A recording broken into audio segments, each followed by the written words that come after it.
Just like music labels aren't in the music business, they're in the plastic CD business.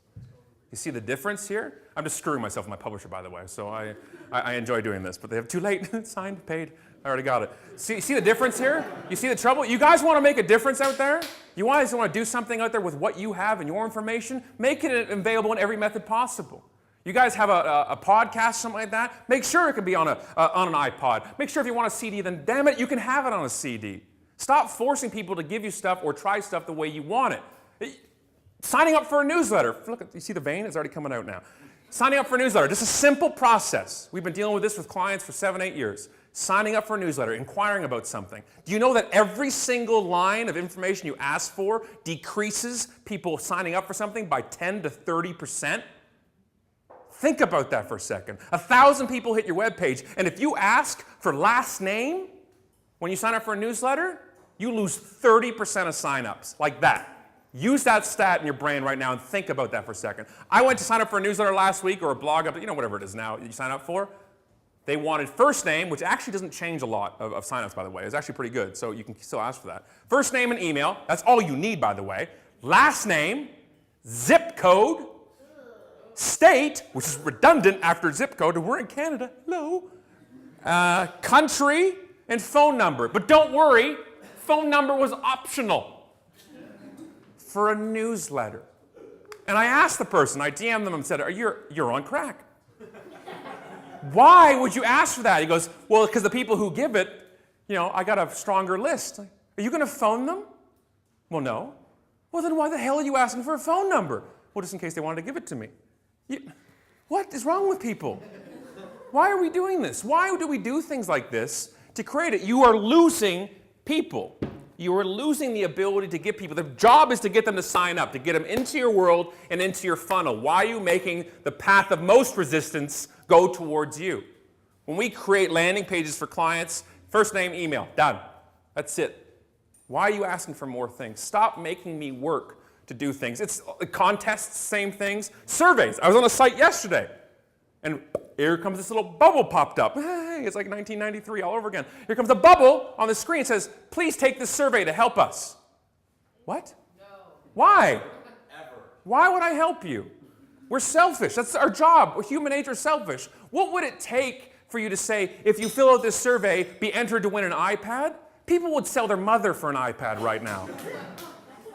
What, is it worth it to you to have 500 times, listen to the stat, 500 times the sign up if you offer something to give away when it comes to a survey? Think about that for a second.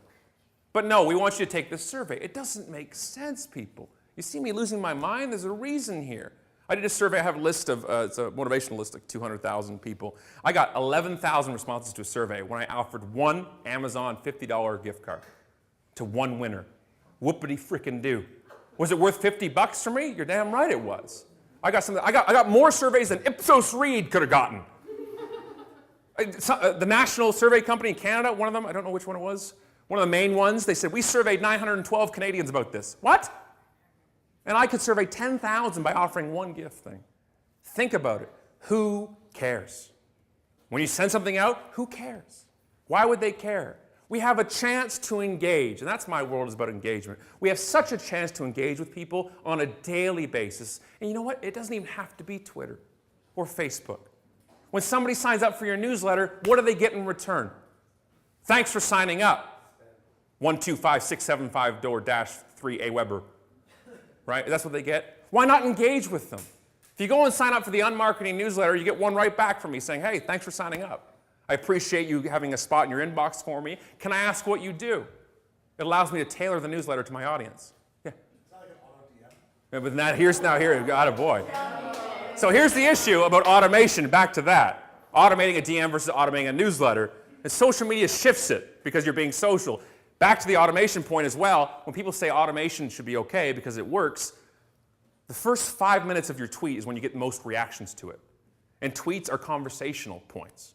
And when you're not there for the reply, that's the biggest problem. I saw a speaker 2 weeks ago. I swear to you, the speaker was talking about being authentic. And up on the screen, when they were talking, come a tweet from them. That was automated. That was in the stream of the conference. I kid you not. It was awesome. I'm back there, I'm just like, yes, yes, yes. So sweet and tasty, so delicious. We talk about authenticity and being that way. It's a cheesy word, but it's true. You want to have people come to your blog, you want them commenting on your blog, take a stand. Be you, but we try to be somebody else. I have that cheesy line, but it works. I actually have it pasted right on my desk. If you are your authentic self, you have no competition. And I truly believe that because you bring something to the table. We strive to be somebody else in business. We can be like him. We can be like her. Why are you trying to be a less version of somebody else in business when you can make you? I'm living proof of that. 2 years ago, nobody heard of me outside of my clients in viral marketing. And now I'm kind of a big deal on a semi-irrelevant website. You're like, hey, that's what you got. But I'm saying it to prove to you that you guys sitting here right now have got the same advantage of doing that. It might not be 54,000 followers. It might not be a book, but it could be more. It could be less, but you got the chance to do it. And that's the huge thing. I'm going into Tony Robbins mode. I'm sorry. Give me some questions. Give me something else. We're supposed to be having a conversation here. Questions, thoughts, concerns, problems? Go. Or I'll stand here and hum for a little while. What else can I talk about? Sing Britney Spears. I'm not going to sing Britney Spears. I'm not going to do that. I'm not going to break into song and dance. You guys are weird. It's like ghostwriters. That's a good one. Now, ghosts of what? Blogging? Books? Tweets? That's a great term. A great thing of having somebody else tweet for you. I've seen blogging is a huge issue as well. It's somebody else under your voice. I have no problem with somebody else speaking on behalf of a Twitter account or blogging if it's disclosed. I really don't. But when Twitter's a different beast too, and you guys can correct me if I'm wrong, but when you're talking to a personal account, a person, you think you're talking to that person. And if it was revealed to you 2 months down the road that it was actually somebody's assistant or something, it feels dirty. Yeah. Right? I stopped talking to the person. I don't want to do that. And Twitter is a different kind of beast that way. That's why I say always use a face pic on Twitter. Preferably one that looks like you would be nice, not your Jostens pic from 1993 or something with the good angle, the MySpace angle or something like that. People connect with faces, they don't connect with logos. At least I do. And so when I see somebody on Twitter pop up, it's like they just came into the party. And that's so cool. I like that. You had a question in the back there? Yeah? No? Okay, yeah. Yes? I'm curious why you advocate volume over quality necessarily when you're looking at getting engagement from your target audience. Sure. There is a trade-off between what you're looking for and what you're offering. And there's certain things that you might be offering to your audience that you don't want to give somebody who's not invested enough to provide you with more information. So you're saying I'm advocating volume versus quality? Yeah. Did I say that? No, that's my interpretation. Okay. From when you're looking for just, let's say, a name and email, if you're giving something of higher value to somebody, aren't you warranted in looking for more information from them because you're also giving them something of higher value? Well, yeah, and I think as long as you can scale the engagement with it, that's the issue. And the problem is when you get too much and you can't, then it becomes an empty request. It becomes an empty question with people. But I'm not for quantity over quality. I want to get that out there, that nobody should be tweeting as much as I do. I think it's ridiculous. That for me, like for my story, I started on Twitter in April 08, and like most people, I got on there and said, well, this is stupid.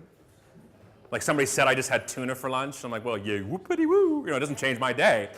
And I didn't do much with it for 8 months. I casually did it. I also told people when I had tuna, and I kept moving. And then January 1st, 09, I said, I'm going to take the old college try here.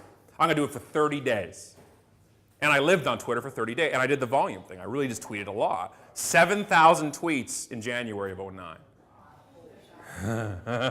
Yeah. Yeah, I'm actually connected with a lot of you in that January. That's how I met a lot of people here right now, is because of my frequency. I wanted to be so frequent on there. That's 10 per hour. Yeah.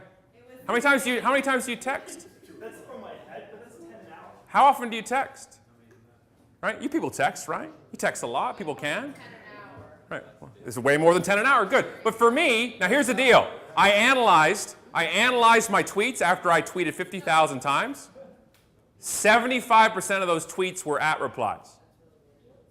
75%, so 37,000 of my tweets were conversations back and forth.